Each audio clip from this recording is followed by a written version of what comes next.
Bihar SSC कार्यालय परिचारी question paper answer की 26 मई 2026 को इस सेशन में हम देखेंगे। Hello friends, welcome to the Success Kendra. Friends देखिए, Bihar SSC BSSC office attendant यानी कि बिहार एसएससी कार्यालय परिचारी का जो एग्ज़ाम 26 मई 2026 को लिया गया है, उसके क्वेश्चन पेपर को हम लोग इस सेशन में देखने वाले हैं। बिहार एसएससी ऑफिस अटेंडेंट 26 मई 2026 का ये ओरिजिनल क्वेश्चन पेपर है।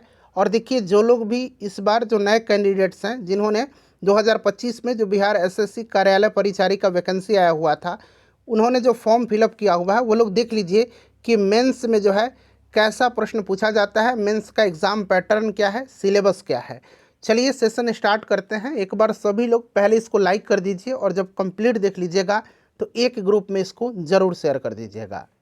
तो फ्रेंड्स देखिए, जैसे मैंने आपको बताया है कि आज हम लोग बिहार एसएससी कार्यालय परिचारी मेंस एग्ज़ाम क्वेश्चन पेपर 26 मई 2026 को इस सेशन में हम देखेंगे। बिहार एसएससी ऑफिस अटेंडेंट का ये ओरिजिनल क्वेश्चन पेपर है 26 मई 2026 का। यहाँ पर आप देख भी सकते हैं। देखिए फ्रेंड्स, इसमें जो है जनरल अर्थमेटिक यानी कि सामान्य अंक गणित के 30 प्रश्न पूछे गए हैं। आपका जीके का जो है 40 प्रश्न पूछा गया है और हिंदी का 30 प्रश्न पूछा गया है। तो इस प्रकार से इस क्वेश्चन पेपर में टोटल 100 क्वेश्चन पूछे गए हैं। तो ये आपको पैटर्न भी पता चल गया, क्वेश्चन का आप लेवल भी देख लीजिए कि कैसा प्रश्न पूछा गया है। देखिए, क्वेश्चन नंबर 1 से लेकर के क्वेश्चन नंबर 30 तक में जो है गणित के प्रश्न पूछे गए। यहाँ पर आप देख सकते हैं ये गणित के क्वेश्चन हैं। आप देखते भी चलिए। क्वेश्चन नंबर 1, यहाँ पर देखिए क्वेश्चन नंबर 2, वीडियो को आप चाहें तो पॉज भी कर सकते हैं। क्वेश्चन नंबर 3, क्वेश्चन नंबर 4, ठीक है, क्वेश्चन नंबर 5। मैं आपको जो जीके वाला सेक्शन है उसको मैं यहाँ पर आपको कवर करवाऊँगा। तो यहाँ पर देखिए क्वेश्चन नंबर 7, 8, ठीक है, 9, उसके बाद देखिए 10, 11। आप देख सकते हैं गणित के प्रश्न जो है ये बहुत ज़्यादा जो है डिफ़िकल्ट नहीं पूछे गए हैं। क्वेश्चन नंबर 12, 13, यहाँ पर देखिए ये 14 है, फिर ये देखिए 15, 16, 17, केवल अर्थमेटिक के क्वेश्चन है इसमें, ठीक है ना। तो आप देख लीजिए ये गणित के क्वेश्चन यहाँ पर पूछे गए हैं। उसके बाद चलिए आते हैं अब हम लोग यहाँ पर देखिए क्वेश्चन नंबर यहाँ पर 29, 30, ठीक है। अब आ गया आपका जनरल नॉलेज सामान्य ज्ञान वाला। इसके 40 प्रश्न पूछे गए हैं। देखिए 31 से लेकर के 70 तक, ठीक है। अब देखिए पूछा गया है कि पत्तियों से पौधे के अन्य भागों तक भोजन का परिवहन कौन सा ऊतक करता है। तो आपको पता है कि भोजन का परिवहन जो है ये आपका फ्लोएम करता है। अंग्रेजी वाला यहाँ पर आप देख सकते हैं, नीचे आपको अंग्रेजी वाला क्वेश्चन भी मिल जाएगा, ठीक है, साथ साथ।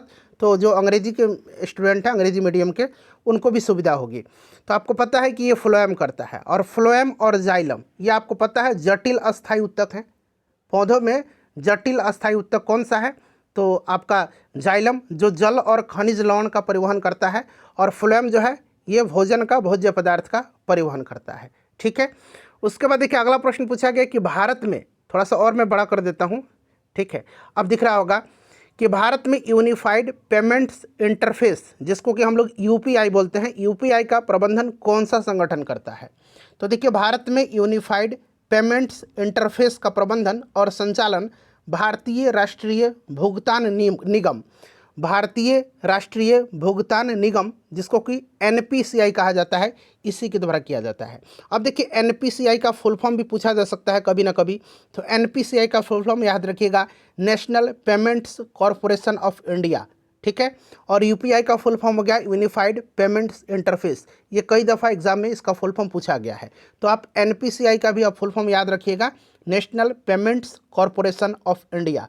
और देखिए बिहार एसएससी कार्यालय परिचारी 2025 में जो वैकेंसी आई हुई थी ना, उसका प्रीवियस ईयर का मैंने पूरा क्वेश्चन पेपर कराया हुआ है। 7-8 क्लास है, जाकर के देखिए। और जैसे ही एग्ज़ाम डेट अनाउंस कर दिया जाएगा, आपको बेहतरीन क्लासेस यहाँ पर उपलब्ध करवाए जाएंगे।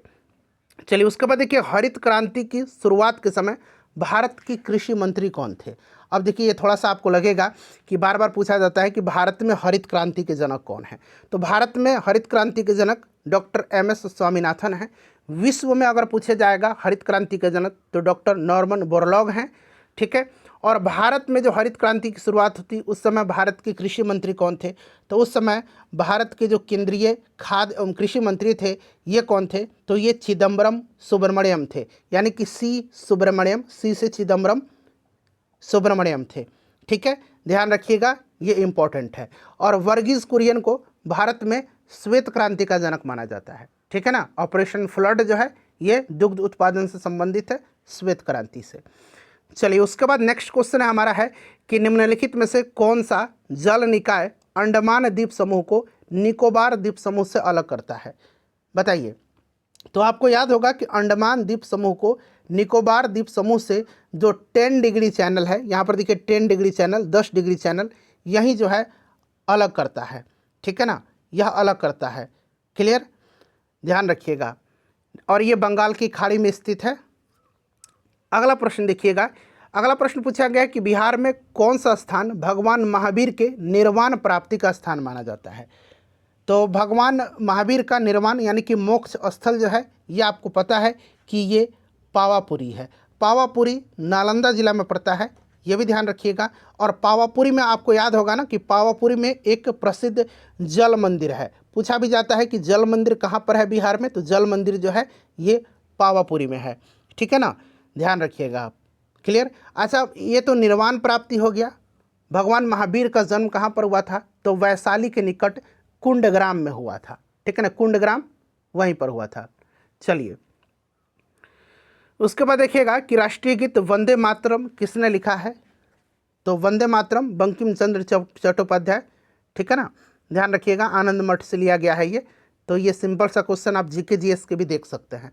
बताइएगा कमेंट करके। देखिए, जिन्होंने परीक्षा दिया है वो लोग तो अपना आंसर मिला ही लीजिए, और जो लोग पेपर नहीं दिया है ना वो लोग ऐसा समझिए कि आप एग्ज़ाम दे रहे हैं, और अपना स्कोर आप 40 प्रश्नों में से कमेंट करके बताइएगा कि कितना आपने सही बनाया है। अब देखिए, बिहार में सौराठ सभा क्या है, सौराठ सभा बताइए।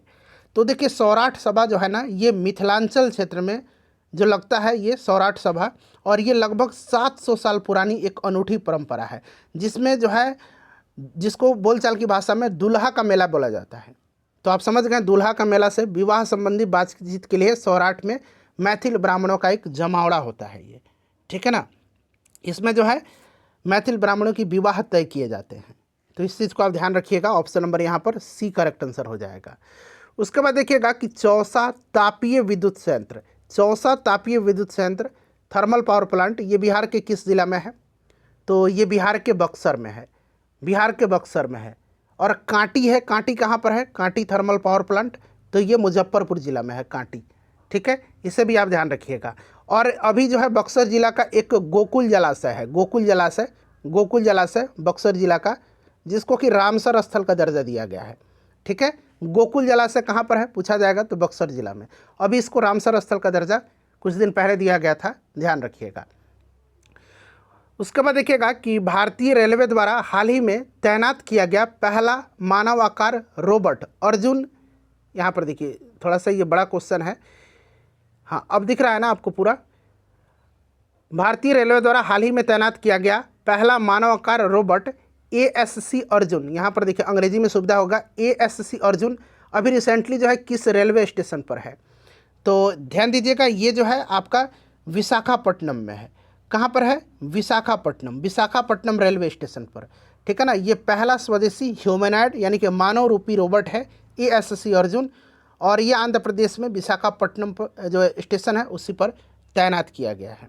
ठीक है, तो यहाँ पर आपका विशाखापट्टनम करेक्ट आंसर हो जाएगा, विशाखापट्टनम। चलिए, प्रकाश की चाल अधिकतम किस में होती है ये पूछा गया है। तो प्रकाश की चाल अधिकतम जो होती है आपको पता है वैक्यूम में होती है, निर्वात में होती है प्रकाश की चाल। ठीक है, और ध्वनि याद रखिएगा, जो ध्वनि है ना ये निर्वात में गमन नहीं कर सकती है, निर्वात में ये गमन नहीं करेगी, बट प्रकाश की चाल अधिकतम निर्वात में वैक्यूम में होती है। क्लियर। चलिए, और ध्वनि की चाल सबसे ज़्यादा ठोस में होती है। उसके बाद देखिए नेक्स्ट क्वेश्चन कि मानव उदर में कौन सा अम्ल उत्पन्न होता है। मानव उदर यानी कि जो स्टोमक है, पेट है, मानव पेट में कौन सा अम्ल उत्पन्न होता है, तो ये आपको पता है हाइड्रोक्लोरिक अम्ल, HCl जो है हाइड्रोक्लोरिक अम्ल यही उत्पन्न होता है, हाइड्रोक्लोरिक अम्ल। ठीक है, चलिए उसके बाद देखिएगा अगला प्रश्न पूछा गया है कि बृहत्तर यानी कि ग्रेटर बंगाल से बिहार का औपचारिक पृथक्करण किस वर्ष हुआ था। तो आपको पता है कि बंगाल से बिहार अलग हुआ था 1912 में, और बिहार में उड़ीसा सम्मिलित था, बिहार और उड़ीसा एक साथ थे, तो 1912 में ये अलग हुआ था। बाकी ऑप्शन यहाँ पर आप देख सकते हैं, 1910 भी दिया गया है, थोड़ा सा ये बड़ा है। हाँ, अब दिख रहा है ना आपको, पूरा ऑप्शन दिख रहा होगा। 1912 में अलग हुआ था और बिहार में उड़ीसा सम्मिलित था, और बिहार और उड़ीसा अलग हुए थे 1936 में। मतलब बिहार से उड़ीसा अलग हो गया था 1936 में। फिर बिहार से झारखंड अलग हुआ था 15 नवंबर सन 2000 को। ये डेट सहित आप याद रखिएगा, 15 नवंबर 2000 को बिहार से झारखंड अलग हुआ था। ठीक है, चलिए उसके बाद देखिएगा कि अगला प्रश्न क्या है कि आईसीसी महिला क्रिकेट विश्व कप 2025 में भारतीय महिला क्रिकेट टीम की कप्तान कौन थी। तो आपको पता है कि 2025 में जो आईसीसी महिला क्रिकेट विश्व कप हुआ था, इसमें भारत विजेता रहा था। पहली बार भारतीय महिला क्रिकेट टीम ने यह खिताब अपने नाम किया था, और उस समय भारत की कप्तान हरमनप्रीत कौर थी। हरमनप्रीत कौर, ठीक है ना, ध्यान रखिएगा, हरमनप्रीत कौर थी। चलिए उसके बाद देखिएगा कि भारतीय संविधान के 44वें संविधान संशोधन के अंतर्गत निम्नलिखित में से कौन सा अधिकार मौलिक अधिकारों से हटा दिया गया, बताइए कौन सा हटा दिया गया था। इसमें से आपको बताना है भारतीय संविधान के 44वें संविधान संशोधन के अंतर्गत निम्नलिखित में से कौन सा अधिकार मौलिक अधिकार से हटा दिया गया था। तो ये आपको याद होगा, ये संपत्ति का अधिकार था, जिसको कि मौलिक अधिकार की सूची से हटा दिया गया था। ठीक है ना, याद रखिएगा, संपत्ति का अधिकार। चलिए 44वां संविधान संशोधन के अंतर्गत। चलिए उसके बाद देखिएगा नेक्स्ट क्वेश्चन है हमारा कि बिहार के किन शहरों में 7वें खेलो इंडिया यूथ गेम्स 2025 का आयोजन हुआ था। तो देखिए 7वां खेलो इंडिया यूथ गेम्स का आयोजन बिहार में किया गया था। ठीक है ना, और ये बिहार के पटना, राजगीर, गया, भागलपुर और बेगूसराय, याद रखिएगा। तो यहाँ पर देखिए पटना, राजगीर, गया, भागलपुर और बेगूसराय, ऑप्शन नंबर बी यहाँ पर करेक्ट आंसर हो जाएगा।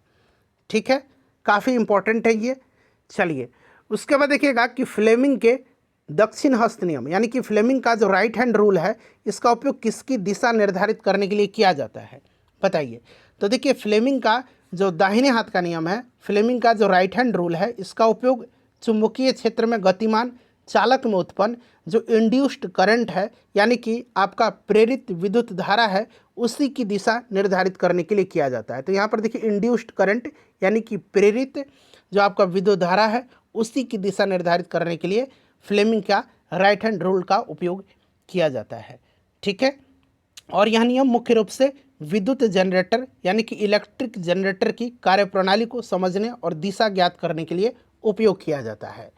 अगला प्रश्न है कि कौन सा देश पेसो का उपयोग जो है ना मुद्रा के रूप में करता है, ये पूछा गया है। यानी कि पेसो आपसे पूछा जा रहा है। यहाँ पर देखिए मैं लिख देता हूँ पेसो।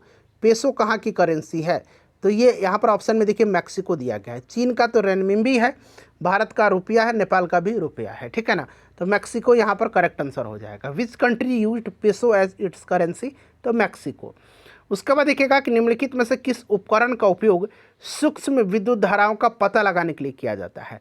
किसका उपयोग जो है ना स्मॉल इलेक्ट्रिक करंट्स का पता लगाने के लिए किया जाता है, बताइए। सभी ऑप्शन देखिए, दिख रहा है सभी ऑप्शन आपको, हाँ अब दिख रहा है आपको। बताइए किस उपकरण का उपयोग सूक्ष्म विद्युत धाराओं का पता लगाने के लिए यानी कि स्मॉल इलेक्ट्रिक करंट्स का पता लगाने के लिए किया जाता है। तो फ्रेंड्स ये उपकरण है गैल्वेनोमीटर। गैल्वेनोमीटर का उपयोग किया जाता है वेरी स्मॉल इलेक्ट्रिक करंट्स की उपस्थिति का पता लगाने के लिए। ठीक है, तो यहाँ पर आपका करेक्ट आंसर गैल्वेनोमीटर हो जाएगा। देखिएगा त्रिस्तरीय पंचायती राज व्यवस्था में पंचायत समिति किस स्तर पर कार्य करती है, बताइए। पंचायत समिति जो है ये किस स्तर पर कार्य करती है, पंचायत समिति, बताइए। त्रिस्तरीय पंचायती राज व्यवस्था में पंचायत समिति जो है ये किस स्तर पर कार्य करती है। तो देखिए ये जो आपका पंचायत समिति जो है ना ये ब्लॉक लेवल पर, ठीक है ना, ब्लॉक स्तर पर ये कार्य करती है। अच्छा, ग्राम स्तर पर ग्राम पंचायत है और जिला स्तर पर जिला परिषद है ना। अच्छा, किस ग्रह को लाल ग्रह कहा जाता है, यहाँ पर देखिए पूछा गया 50 नंबर प्रश्न, किस ग्रह को लाल ग्रह कहा जाता है। तो ये आपको पता है मंगल को, मार्स को जो है लाल ग्रह कहा जाता है। ठीक है, पृथ्वी को नीला ग्रह कहा जाता है। नेक्स्ट क्वेश्चन है हमारा कि निम्नलिखित में से, देखिए थोड़ा सा छोटा कर दूं, ये बड़ा क्वेश्चन है, हाँ अब दिख रहा है। निम्नलिखित में से कौन सा सांख्यिकी एवं कार्यक्रम कार्यान्वयन मंत्रालय, ठीक है ना, अंग्रेजी में यहाँ पर दिया गया ministry of statics and programme implementation. के द्वारा अगस्त 2025 में संशोधित सकल घरेलू उत्पाद जीडीपी की गणना के लिए आधार वर्ष है। ये जो है आगे कई सालों तक ये एग्जाम में प्रश्न पूछा जाएगा। ये वीवीआई क्वेश्चन है। 2022-23 जो है ये आधार वर्ष रखा गया है।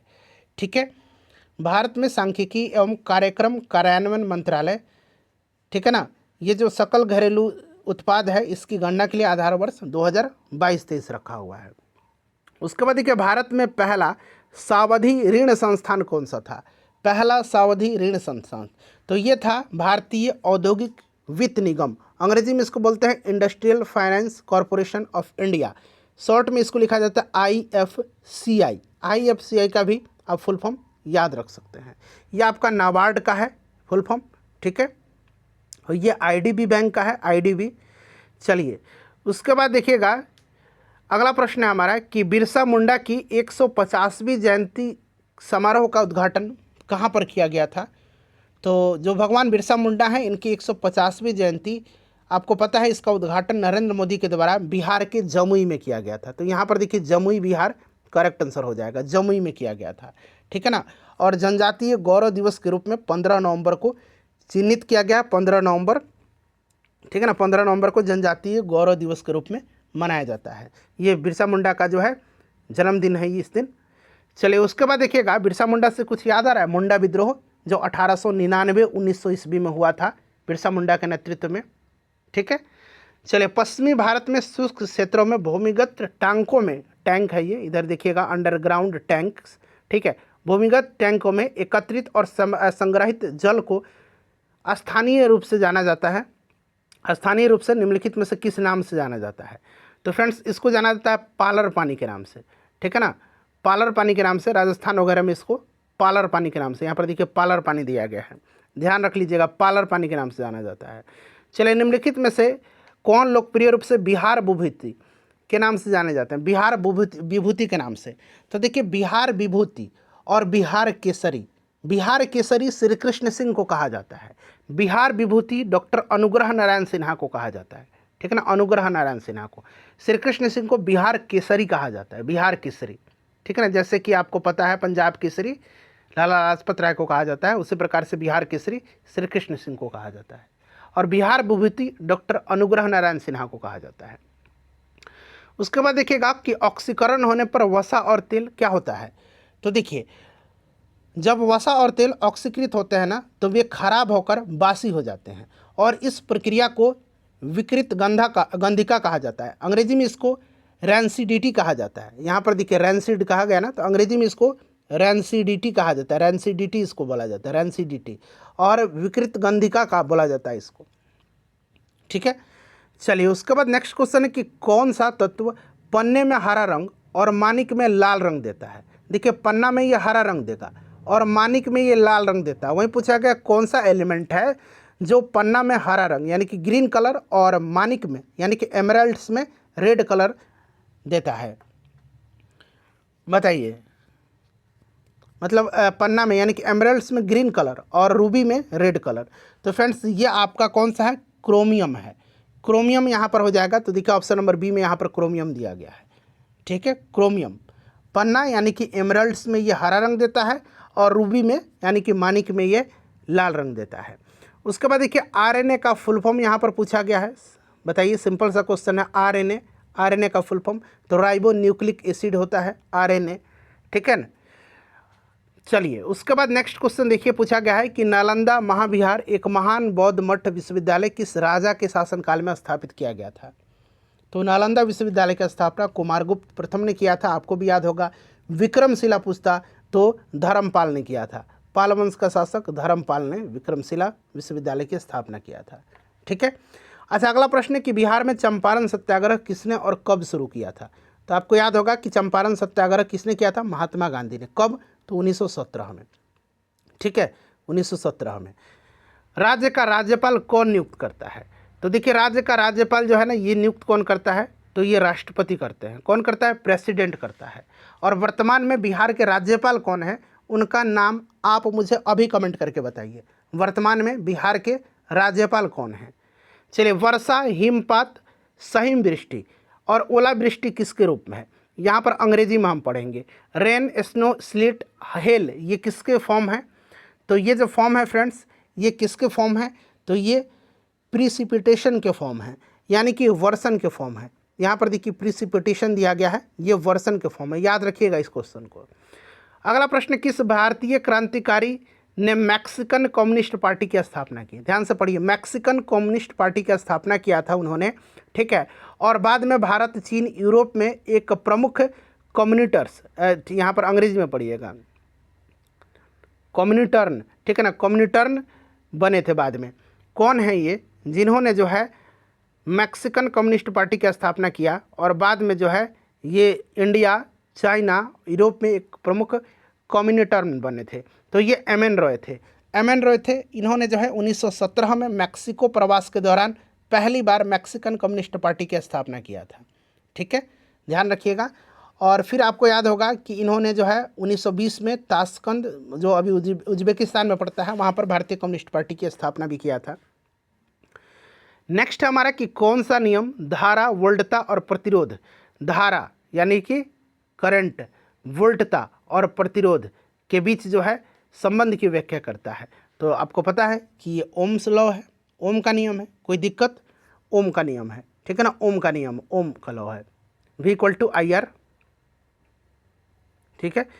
चलिए उसके बाद देखिएगा कि भारत के प्रथम राष्ट्रपति डॉक्टर राजेंद्र प्रसाद जी का जन्म बिहार के किस जिले में हुआ था? तो बिहार में ये सिवान में इनका जन्म हुआ था, ठीक है। अच्छा, केंद्र सरकार और देश की विभिन्न घटक इकाइयों के बीच सत्ता साझा करने की व्यवस्था को क्या कहा जाता है? बताइए, केंद्र सरकार और देश की विभिन्न जो घटक इकाई है उनके बीच सत्ता साझा करने की व्यवस्था को क्या बोला जाता है? जो पावर शेयरिंग है उसको फेडरलिज्म बोला जाता है, यानी कि संघवाद बोला जाता है। और ये जो फेडरलिज्म है, संघवाद है, यानी कि जो हमारे देश में संघात्मक व्यवस्था है, संघात्मक व्यवस्था, ये किस देश से लिया गया है? तो ये कनाडा से लिया गया है, ठीक है ना। और संसदीय व्यवस्था कहाँ पर लिया गया? पार्लियामेंट्री वाला जो है संसदीय ब्रिटेन से लिया गया है, संसदीय ब्रिटेन से लिया गया। और संघात्मक यानी कि फेडरलिज्म जो है ये आपका कनाडा से लिया गया है। चलिए, भारत का संविधान कब लागू हुआ था? अच्छा, भारत का संविधान अंगीकृत हो गया था, आपको पता है 26 नवंबर 1949 को, 26 नवंबर 1949 को ये अंगीकृत हो गया था। बट पूर्ण रूप से ये इफेक्ट में कब आया था, कब ये लागू हुआ था? तो 26 जनवरी 1950 को, 26 जनवरी 1950 को, ठीक है। चलिए उसके बाद देखिएगा कि वलित अवसादी चट्टान संरचनाओं में पेट्रोलियम निम्नलिखित में से किस संरचना के शिखर पर फंसा होता है? बताइए। तो फ्रेंड्स, ये फंसा होता है, यहाँ पर पूरा ऑप्शन देखिए, पूरा ऑप्शन देख लीजिए, करेक्ट आंसर क्या हो जाएगा? तो ये आपका वलन या अपनाती में, तो यहाँ पर अपनाती देख सकते हैं, एंटिक्लाइन, ठीक है ना, एंटिक्लाइन यहाँ पर लिखा भी है अंग्रेजी में, देखिए एंटिक्लाइंस, अपनत्ति बोला जाता है या इसको वलन भी बोला जाता है, कभी कभी वलन भी ऑप्शन में मिल जाएगा आपको, तो दोनों याद रखिएगा, ठीक है। चलिए, ओल चिक्की जो है ये लिपि का सृजन किसने किया था? यहाँ पर देखिए, थोड़ा सा बड़ा मैं करता हूँ, ओल चिक्की, ओल चिक्की, यहाँ पर अंग्रेजी में देखिएगा, हु क्रिएटेड द ओल चिक्की स्क्रिप्ट, ओल चिक्की, तो ये पंडित रघुनाथ मुर्मू ने किया था, पंडित रघुनाथ मुर्मू ने, ठीक है ना, पंडित रघुनाथ मुर्मू ने जो है 1925 में जो है ओल चिक्की लिपि का सृजन किया था। और संथाली भाषा के लिए विशेष रूप से तैयार की गई इस लिपि को संथाली समुदाय में बेहद सम्मान के साथ गुरु गोमके यानी कि महान शिक्षक भी कहा जाता है इसको। तो एक तो संथाली याद हो जाएगा आपको, संथाली भाषा से संबंधित है। किस ईंधन को काला सोना कहा जाता है? सभी ऑप्शन देखिए, दिख रहा है ना, किस ईंधन को काला सोना? तो काला सोना कहा जाता है पेट्रोलियम को, पेट्रोलियम को काला सोना कहा जाता है। तो ये बिल्कुल मैंने आपको 40 प्रश्न करा दिए। अब यहाँ से देखिएगा, ये हिंदी के क्वेश्चन है, हिंदी का क्वेश्चन ये थोड़ा सा जो है क्लियर नहीं हो पा रहा है, किसका जो है शब्द का तत्सम पूछा गया है। उसके बाद देखिए, आपादान कारक का जो है विभक्ति चिन्ह क्या होगा? आपादान, कर्ता ने कर्म को करण से, संप्रदाय को के लिए, ठीक है ना, ये सब आपको याद है ना, अपदान से अलगाव होता है यहाँ पर। उसके बाद देखिए, अध्पका शब्द में कौन सा उपसर्ग है, ये पूछा गया है, हिंदी का आप देख लीजिएगा, ठीक है ना। यहाँ पर देखिए, रजनी, रात्रि के लिए जो है सही विकल्प का चयन करें, पर्याय से, तो रात्रि यानी कि रात, रजनी बोला जाता है, यामिनी बोला जाता है, ऑप्शन ए में देख सकते हैं। तो ये सब देखिए हिंदी का प्रश्न यहाँ पर आपसे पूछा गया है, ठीक है। जिसको जाना ना जा सके, वाक्यांश के लिए एक शब्द, तो अज्ञेय इसको बोलते हैं, ठीक है। अप्रत्याशित हो जाएगा, जिसके आशा न किया गया हो, अप्रत्याशित बोलते हैं। इस तरह से यहाँ पर आपका दिया गया है ये सब। देखिए विलोम शब्द पूछा गया है, तो ये हिंदी के प्रश्न हैं, ठीक है फ्रेंड्स। तो यहाँ पर आप देख सकते हैं नवग्रह का समास पूछा गया है, कौन सा समास है, तो आप देख सकते हैं इसमें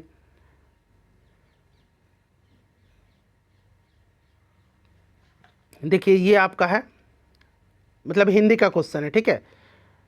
चलिए तो फ्रेंड्स ये यहाँ पर देखिए गद्यांश भी पूछा गया है, 100 से लेकर के मतलब 96 से लेकर के 100 प्रश्न तक इस गद्यांश को पढ़ना है और इसको पढ़ करके उत्तर आपको देना है, ठीक है ना। यहाँ पर देखिए इस गद्यांश को पढ़ना है 96, 97, 98, 99 और 100, ये 100 प्रश्न तक, यानी कि 4 क्वेश्चन गद्यांश पढ़ करके आंसर देना है। तो इस तरह का इस बार पैटर्न था फ्रेंड्स। इसको लाइक कर दीजिए और प्लीज़ एक ग्रुप में शेयर कर दीजिए।